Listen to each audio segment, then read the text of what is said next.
Bonjour à tous et bienvenue dans votre émission désormais régulière du Défaussé. Avant, on n'était pas régulier.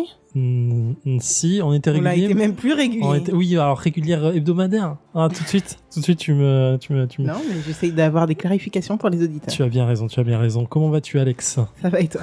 Ça va, je te remercie. Un peu fatigué du calendrier, on s'y remet tout doucement. Ouais, on s'en remet, ouais. Ouais. Aujourd'hui, je te propose de revenir à des jeux plus simples, plus casual, plus sympathiques, plus colorés même, j'ai envie de te dire. Ok. Je te propose de devenir des voleurs dans le beau royaume d'Amarith. D'Amaranthe, je sais pas comment on dit d'ailleurs. D'Amaranthe, je dirais. C'est un jeu de Alice Davis, illustré par Denis Myrtinette. C'est un jeu édité chez Pixie Game de 2 à 5 joueurs pour âge de 10 et plus. On en a pour 45 minutes. Je pense qu'à 2, ça va plus tourner autour de 25-30 minutes. Ah ouais, d'accord. C'est un jeu qui va réunir deux gros mécanismes de jeu. Dans un premier temps, on va avoir du draft. Et ensuite, on va avoir du placement d'ouvriers. C'est simple, c'est efficace. À la fin, c'est une petite salade de points. Et puis voilà. Le contexte du jeu, c'est quoi ? On est des bandes de voleurs. Et le chef suprême de la guilde est mort il n'y a pas très longtemps. Et du coup, on va se tirer la bourre un peu pour savoir qui va devenir le nouveau chef. Okay. Donc c'est celui qui aura le plus de points à la fin qui deviendra nouveau chef de la guilde des voleurs, évidemment. Logique. C'est très très logique. Comment va se dérouler le jeu ? C'est simple. On va avoir devant nous un petit plateau avec plusieurs choses dessus. Il y a une table. Il y a 6 chaises autour de la table, ce qui correspond aux 6 voleurs qu'on peut avoir dans notre groupe. Et on a 8 coffres au trésor dans lesquels on peut avoir 8 ressources qui vont être disposées dedans au fur et à mesure du jeu. Ok.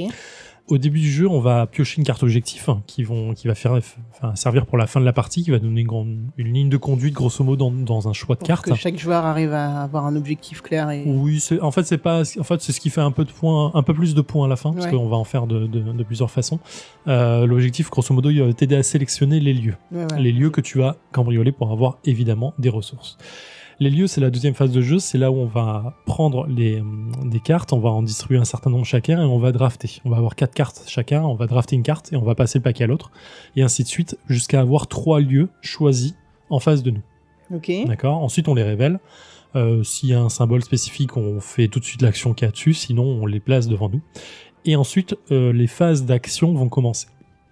Chacun notre tour, on va prendre un voleur qu'on a sur notre plateau de base, notre petit plateau, et on va déclencher des actions qui sont soit sur nos cartes actions lieu à nous, soit chez les autres. D'accord ? Et ces cartes lieux vont te permettre de récupérer des ressources qui sont au milieu du plateau, et ces ressources vont te permettre ensuite d'aller voir des resellers qui sont sur le côté du plateau et qui vont te demander un certain nombre de ressources pour avoir un certain nombre de points de victoire. C'est un peu efficace. Attends. Les cartes qu'on a draftées, on va les utiliser pour faire des actions. On va les utiliser, c'est des lieux d'action qu'on va activer. C'est des lieux d'action qu'on active. Avec nos petits ouvriers voleurs. Ok, mais alors du coup, comment on sait ce qu'on active chez les autres ? En fait, tu peux aller placer ton voleur chez la carte. Elle est devant toi, face visible. Tout est face visible. Oui, tout est face visible, pardon. C'était pas évident à l'oral. Mais effectivement, tu peux aller placer ton voleur chez la carte lieu de l'adversaire pour le déclencher et ramasser toi les ressources qu'il aurait dû avoir s'il avait déclenché lui-même. Il y a un petit bonus quand même pour le propriétaire de la carte pour pas qu'il soit complètement perdant. Ouais. Et ensuite, une fois que tu as les ressources que tu veux, tu vas aller voir les resellers et tu vas placer ton petit voleur sur la carte du reseller pour dire je vais le voir, je place mes ressources qu'il demande dessus pour dire que je l'ai activé, et ainsi de suite jusqu'à ce que mort s'en suive ou plus de jetons, c'est plus simple. Donc chacun son reseller. Non, ça se partage pas. Non, ça se partage pas. En fait, c'est les petits pions voleurs que tu as, les petits pions noirs là, le petit ouvrier. Meeple super stylé. Ouais, ils sont un peu mignons ceux-là, je trouve. Que tu vas poser en fait au fur et à mesure. Tu peux aussi sur la carte géante qu'il y a au milieu, tu peux faire plusieurs choses. Tu peux aller chercher d'autres ressources en dépensant des voleurs. Tu as les actions de fin de partie, en fait, de fin de tour, en disant bon, j'ai plus grand chose à faire, donc du coup j'ai dépensé ça pour aller voir ça. Tu peux aller voir des pouvoirs, tu peux aller dépenser un peu des ressources pour avoir des points de victoire supplémentaires et ainsi de suite. Donc voilà, c'est les petits trucs de fin de tour. Fin de tour, voilà. Ok. Et comment se termine un tour ? Quand on a dépensé toutes les cartes en... Quand tu as dépensé tous les ouvriers, tous tes voleurs. Tu as 3 voleurs devant toi au début de la partie. Ça, j'avais pas suivi. Tu as une façon de les recruter si besoin. Tu peux en recruter un 4e, un 5e et un 6e max. Et quand tout t'as dépensé ou que tu as passé ton tour, tout le monde a passé son tour, on passe au tour suivant. À la fin du tour, c'est là où le jeu est un peu plus spécifique qu'une pose d'ouvrier classique. Il y a un nettoyage de plateau qui est assez intéressant. Dans un premier temps, on va prendre toutes les cartes lieux, tous les voleurs qui sont sur nos cartes lieux devant nous. On va les placer sur notre petit plateau. D'accord. Et ceux qui sont sur les receleurs aussi. Donc on les place devant nous sur le plateau. On fait un stack de cartes lieux d'un côté, un stack de receleurs de l'autre, c'est ce qui va nous permettre de faire le compte à la fin de partie. Et on va redistribuer toutes les ressources, on va les remettre au milieu du truc. Le truc, c'est que si moi, je suis allé voir tes cartes lieux à toi avec mes voleurs, à la fin, c'est toi qui les récupères. Qui récupère les voleurs. Voilà. Okay. Donc je me retrouve avec moins d'ouvriers que ce que j'avais au début. Donc en fait, aller chercher les ressources qui peuvent être plus intéressantes chez l'autre si toi tu les as pas, ça a un prix parce que tu lui donnes quand même un truc avec les ressources et tu lui donnes aussi un voleur à la fin. Sur la partie que j'ai fait avec des potes, fin du tour 1, j'avais 6 voleurs. Parce que tout le monde était venu chez toi. Parce que j'avais fait un move qui m'avait fait gagner 2 voleurs de plus et quelqu'un était venu chez moi, donc j'avais eu 6 voleurs et c'était presque trop à la fin. En fait, j'en avais presque 8 et je pouvais plus. Enfin, je faisais beaucoup d'actions, mais j'étais limité à 6 voleurs, donc j'avais 2 voleurs de trop et j'étais obligé de les jeter. Le truc aussi, alors à 2, je pense pas que ça soit vraiment le cas, mais les ressources sont vachement limitées au milieu en fait, quand on est plusieurs. C'est-à-dire qu'en fait, tu vas prendre tes ressources, tu vas les placer sur ton plateau, puis tu vas les dépenser chez les resellers, donc tu vas les placer sur les cartes resellers, et en fait, au milieu, ça va s'amoindrir au fur et à mesure. Ouais, il y a plus d'intérêt à aller chez les autres du coup. Et au bout d'un moment, en fait, si tu en fait, c'est surtout les ressources du milieu de plateau, enfin, au fur et à mesure, en fait, il vaut mieux aller vite les chercher d'abord pour pas se retrouver bloqué parce qu'il y en a plus, par exemple, il y a plus de ressources bleues, bah avant, tu peux plus aller voir un reseller s'ils vendent du bleu, quoi. C'est un peu gênant. Voilà. On les garde d'un tour sur l'autre, les ressources. Non, une fois que tu nettoies, tu remets tout au milieu. Ok, top. Et à quoi servent ces petites tuiles ? Ah, merci de poser la question. Ça, c'est la sorcière. Alors, c'est pas la sorcière, hein, c'est le pouvoir chez le magicien. Tu peux aller. On va retourner la première tuile des 3 tas au début du tour et il va avoir un pouvoir spécifique que tu peux aller acheter. À chaque fois que tu vois le petit symbole multicolore là, c'est que ça te demande une ressource de n'importe quelle couleur. Donc tu peux aller poser ta ressource là-dessus, tu prends la première tuile qui est déjà dévoilée, donc on sait quel pouvoir on va avoir, et tu l'actives tout de suite. Et il y a des trucs genre gagner des points de victoire, gagner des voleurs, utiliser un voleur sur un lieu, changer le voleur d'un lieu, puis réactiver-le, et ainsi de suite. T'as plein de petits trucs comme ça qui dynamisent un petit peu le truc. C'est pas foufou, mais ça permet en fait de donner un petit point de facilité pour un des joueurs. À la fin du tour, on enlève les 3 premières si elles n'ont pas été utilisées, puis on révèle les 3 suivantes. Il y a 3 tours de jeu, et voilà. Ok, bon écoute, let's go. Bah, c'est pas mal. Ouais. Allez. Ouais. Ah, les ressources, elles sont défaussées à la fin de toute façon. Ah, je sais, je le remettais bien. Y a pas de souci. T'énerve pas. En fait, ça enlève une action à l'autre, mais ça t'enlève une action aussi. Bah ouais, désolé. Non, c'est bon. Tu vois ? Ouais. Ok. En fait, tu déplaces un voleur d'un lieu vers un autre pour l'activer, et ensuite tu reprends le voleur sur ton plateau. Je peux en avoir que 6 dans la planque ou en tout ? Non, 6 dans la planque. Ah. Et nous sommes de retour dans le défaussé après une partie de 33 minutes et 37 secondes des voleurs d'amarante. Alors ma chère Alex, après cette petite partie, comme je t'avais dit qu'elle allait durer bien 25-30 minutes, on est dans les temps. On est dans les temps. Qu'est-ce que tu en as pensé ? Les voleurs d'amarante, c'est un petit jeu bien sympa. Je pense que j'ai été plus séduite par le design du jeu qui fait très, tu sais, ces jeux du genre Mascarade et compagnie, tu vois, ça t'emmène dans un univers. Complètement. Que par vraiment la dynamique du jeu, on va l'avouer. Bah, le mécanisme est simple, hein, en tout cas. Ouais, le mécanisme est très très simple. La pose d'ouvrier. En fait, tu sais quoi, je pense que c'est un jeu qui pourrait très bien servir d'initiation à la pose d'ouvrier. Absolument. Parce que c'est du très très très très basique, mais en fait, tous les composantes même de la pose d'ouvrier, c'est-à-dire autant je veux dire les choses négatives, mais c'est pas les bons termes, je veux dire autant les limitations de la pose d'ouvrier, du principe de la pose d'ouvrier que les bénéfices sont présents. Voilà, le système de scoring par rapport aux familles que tu vas faire, etc. Enfin, tu vois, tu retrouves plein de mécaniques. Ouais, la limite d'emplacement, tu peux pas les placer s'il y a déjà un truc, avec les petits pouvoirs qui permettent de déplacer quand même un truc pour pouvoir libérer un emplacement et le reste. Exactement, je pense que c'est un très très bon jeu. Alors, on avait dit quel âge ? 10 ans et plus, voilà. Ouais. Moi, je pense que c'est vraiment un très très bon jeu d'initiation. Tu rentres par la petite porte et puis ça va t'amener à des gros trucs du genre Sight ou quoi. Et donc c'est pas du tout désagréable comme jeu. C'est reposant. Je pense pas l'acquérir, tu vois, mais voilà, je suis contente d'en avoir fait une partie. La thématique est plutôt cool et donc ça t'amène à avoir des petits personnages bien malfaisants en photo. Non, bah du coup, écoute, c'est cool.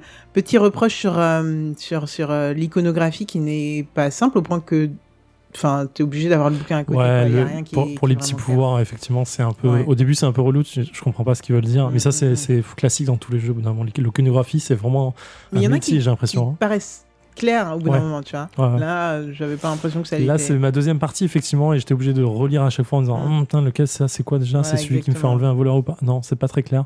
Mais bon, c'est pas non plus la mort, effectivement. Exactement. Alors toi, t'en as pensé quoi du coup? Et ben Deuxième écoute, partie. deuxième partie, je comprends un peu mieux les mécaniques. Effectivement, c'est vraiment un jeu casual. Alors, casual, pas dans le péjoratif du terme, mais vraiment familial. Voilà, familial simple, dans le sens tout le monde peut jouer. Moi, j'ai joué avec des potes. Je sais pas si tu te souviens, je t'avais dit à un moment, je vais jouer avec des potes, je vais jouer à Londres avec eux. Et en fait, vraiment, j'ai relu les règles de Londres, je me dis, ah putain, c'est un peu complexe quand même. Ah oui, tu m'avais dit, ouais. je Et en vois. fait, Pixie m'a envoyé ce jeu-là et je me dis, ok, celui-ci, plutôt prendre je vais leur présenter. Les règles sont passées crème. Les premiers tours de jeu ont été vraiment difficiles. C'est pas des gamers. Ils ont jamais fait ce genre de jeu. C'était leur premier jeu de poste d'ouvrier. Ok. Donc du coup, c'est passé assez crème sur les règles. Les premiers tours de jeu étaient vraiment délicats. Ils comprenaient pas vraiment la mécanique de je récupère les voleurs à la fin, pourquoi, machin et tout. Mhm. Et en fait, après le premier tour, ok, les gars ont compris. Ils ont commencé à faire des petits combos, des trucs comme ça. Et donc c'était super agréable pour eux. Ils ont passé un bon moment. Je les ai pas écrasés en termes de points, bien au contraire. J'avais, je crois, 4 points d'avance sur une personne qui n'avait rien fait de la partie, mais à la fin, sur les majorités, Ouais, les majorités. a commencé à vraiment griller tout le monde sur la deuxième, troisième place. Donc c'était super agréable. Et eux ont beaucoup aimé. Et vraiment, quand ils ont fini la partie, ils ont dit, ah putain, on a envie d'en refaire une deuxième. Maintenant qu'on a compris, on a envie de rejouer. Ouais, Donc on n'a c'est pas ça, pu je le pense faire que- manque de temps, mais il y a un objectif simple en début de partie qui va guider tes choix. Après, tout est visible, donc tu vas facilement repérer les petits symboles qui vont t'intéresser en termes de points. Les petits symboles de ressources sont faciles à voir.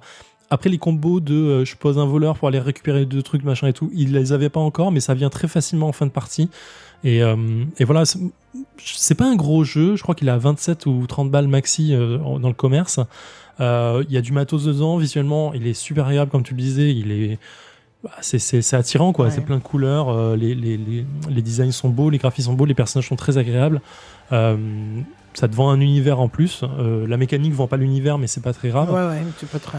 Mais voilà, cette limitation d'avoir son petit plateau avec ses petits trésors à soi, ses petits voleurs, sa petite carte d'objectif posée sur la table en mode plan de conquête et tout, c'est assez cool. En fait, même la mécanique, enfin, c'est vendu en fait. Tu vois, c'est tout con, mais ton lieu que tu vas cambrioler, c'est là où tu vas récupérer les petites ressources que tu vas prendre. Les ressources, bah, tu les revends à des receleurs Exactement. qui te proposent un prix.